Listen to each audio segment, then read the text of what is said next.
Hello guys, welcome to my channel. ఈరోజు మన వీడియోలో ప్రాన్స్ క్లీనింగ్ ప్రాసెస్ని క్లియర్గా తెలుసుకుందాం. ప్రాన్స్ కొనిన వెంటనే మనం ఎంత బయట క్లీన్ చేపించినా కూడా ఇంట్లో కూడా క్లీన్ చేయాలి. చిన్న ప్రాన్స్కి జస్ట్ షెల్ తీసి కడిగితే సరిపోతుంది, కానీ పెద్ద పెద్ద ప్రాన్స్కి అలా కాదు. ఈ పెద్ద ప్రాన్స్లో బ్లాక్ కలర్ పేగు ఉంటుందన్నమాట. అది కనుక మనం క్లీన్ చేయకుండా కర్రీ వండేస్తే కర్రీ మొత్తం స్పాయిల్ అయిపోతుంది. ఆ కర్రీ తింటే మన హెల్త్ కూడా పాడవుతుంది.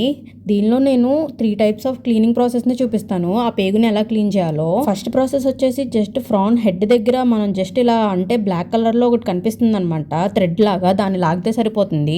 సెకండ్ ప్రాసెస్ ఏమో మనకి ఇంట్లో టూత్ పిక్స్ ఉంటాయి కదా, ఆ టూత్ పిక్స్తో అలా మధ్యలో ప్రాన్ మధ్యలో ఆ పేగుని ఇట్లా పైకి లేపితే వచ్చేస్తుంది అనమాట. మనం ఎంత బయట చేపించినా కూడా వాళ్ళు ఇంత నీట్గా క్లీన్ చేయరు. సో పక్కా మనం ఇంట్లో ఇలా క్లీన్ చేసుకోవాల్సిందే ప్రాన్స్ని. ఇలాంటి ప్రాన్స్ని పికిల్స్లో వాడుకున్నప్పుడు కూడా మనం ఇలానే క్లీన్ చేయాలి, లేదంటే అస్సలు బాగోదు. పికిల్ కూడా పాడైపోతుంది, ఎక్కువ డేస్ అయితే నిలవ ఉండదు. ఆ పేగుల్లో ఇసుకతో పాటు వాటి ఫీడ్ కూడా ఉంటుంది. ఆ ఫీడ్ మొత్తం కెమికల్స్ అలా మిక్స్ చేసి ఉంటాయి కాబట్టి అవి మనం తింటే ఖచ్చితంగా మన హెల్త్ అనేది చాలా డ్యామేజ్ అవుతుంది. అందుకే నేను ఎన్నిసార్లు చెప్తున్నాను, ఇంత నీట్గా క్లీన్ చేసుకోకపోతే అసలు ఫ్రాన్సే తినొద్దు మీరు. క్లీనింగ్తో పాటు ఫ్రాన్స్ కుకింగ్ కూడా ఈజీ అనుకుంటారు అందరూ, కానీ అస్సలు అలా కాదు. ఫ్రాన్స్ని ఓవర్ కుక్ చేస్తే ఆ వాటిల్లో ఉండే పోషకాలన్నీ పోతాయి. సో 5-10 మినిట్స్ కంటే ఎక్కువ కుక్ చేయకూడదు. బిర్యానీలో అయినా కూడా కర్రీస్లో అయినా కూడా అంతే. ఇంకా నెక్స్ట్ ప్రాసెస్ వచ్చేసి నైఫ్తో అనమాట. ఇవి రెండు డిఫికల్ట్గా ఉన్నాయి, తీయడం రావట్లేదు అన్న వాళ్ళు అలా మధ్యలో కట్ చేసేస్తే ఆ పేగ్ కనిపిస్తుంది అనమాట. దాన్ని అప్పుడు కూడా తీసేయచ్చు. ఆ నైఫ్తో కట్ చేసినప్పుడు ఏంటంటే కర్రీ కూడా దానిలోకి వెళ్ళి ఇంకా టేస్ట్ ఎన్హాన్స్ అవుతుంది. సో ఈ ప్రాసెస్ కూడా ఓకే అనమాట. మనం తీసుకునే నైఫ్ కూడా షార్ప్గా ఉండాలి, షార్ట్గా ఉండాలి. అప్పుడే మనం ఫ్రాన్స్ని కట్ చేయగలం, లేదంటే జారిపోతాయి, అస్సలు కుదరదు కట్ చేసేటప్పుడు.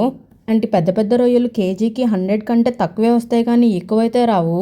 ఒకప్పుడు ఈ ఫ్రాన్స్ ప్రొడక్షన్ ఇండియా చైనాలోనే బాగా జరిగేది, కానీ ఇప్పుడు ఈక్వెడార్ కంట్రీలో కూడా బాగా జరుగుతుంది. అందుకే మన కంట్రీలో ప్రొడక్షన్ అనేది చాలా వరకు తగ్గిందనమాట. అందరూ ఈ ఫ్రాన్స్ని ఇండియా వాళ్ళు చైనా వాళ్ళు ఎక్కువ తింటారు అనుకుంటారు, కానీ అస్సలు కాదు. జపాన్ వాళ్ళే ఈ ఫ్రాన్స్ని బాగా తింటారు. అంతేకాదు వాళ్ళు ఎప్పుడైనా ఈ ఫ్రాన్స్ని కుక్ చేసుకునేటప్పుడు జస్ట్ షాలో ఫ్రైయే చేస్తారు.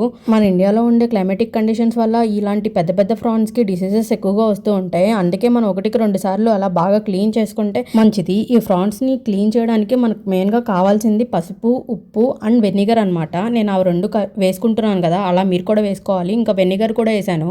వెనిగర్ వేసుకుని బాగా స్మూత్గా వాటిని మరీ నలిగిపోకుండా నీట్గా అలా కడుక్కుంటూ ఉండాలి. అంతేకాదు నేను ఇలా బాగా వాష్ చేసిన తర్వాత 5-10 మినిట్స్ నానబెడతాను అనమాట పసుపు నీటిలో. ఇలా పసుపు ఉప్పు నీటిలో నానబెట్టడం వల్ల మన ముక్క అనేది వంట చేసేటప్పుడు నీట్గా సాఫ్ట్గా ఉంటుంది, అంటే చాలా టెండర్గా కూడా ఉంటుంది అనమాట. చాలామంది ఫ్రాన్స్ని కుక్ చేసేటప్పుడు ముందే పసుపు అండ్ ఉప్పు ఆయిల్ వేసి ఆయిలింగ్ చేస్తారనమాట, కానీ అలా చేయడం వల్ల ఫ్రాన్స్ ఎక్కువ రోజులు ఉంటాయి, కానీ దాని టేస్ట్ అయితే చాలా చేంజ్ అయిపోతుంది. నేనైతే ఆ ప్రాసెస్ని ఇష్టపడను. నేనైతే ఇలా నీట్గా కడిగేసుకున్న తర్వాత ఒక మంచి బాక్స్ తీసుకుని దాంట్లో వాటర్ అన్నిటిని తీసేస్తాను అనమాట. అలా వాటర్ తీసేయడం వల్ల ఏంటంటే మనం ఐస్లో నుంచి తీసినప్పుడు మనకి కొంచెం సేపులోనే ఆ గడ్డ అనేది కరిగిపోతుంది, లేదంటే అస్సలు కరగదు. మనకి ఒక హాఫ్ డే అంతా బయటే పెట్టాలి. ఇంకో ఇంపార్టెంట్ థింగ్ ఏంటంటే ఈ ఫ్రాన్స్లో మనకు కావాల్సిన ఒమేగా-3 ఫ్యాటీ యాసిడ్స్ ఉంటాయి అన్నమాట. ఈ ఫ్రాన్స్ తినడం వల్ల మనకు సరిపడే ఒమేగా-3 ఫ్యాటీ యాసిడ్స్ అనేవి మన బాడీకి లభిస్తాయి.